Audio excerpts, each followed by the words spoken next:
the fighter. Oh, and a nice leg shot. And follows up with plenty of punches. These will catch the judge's eye. It's been a good 20 seconds.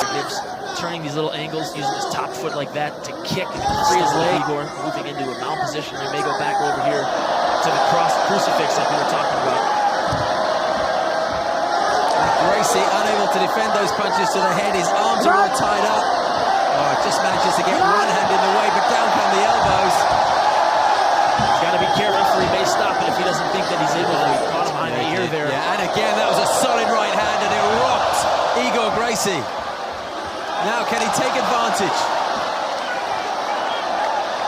Has Igor got enough about him to defend this? He has done.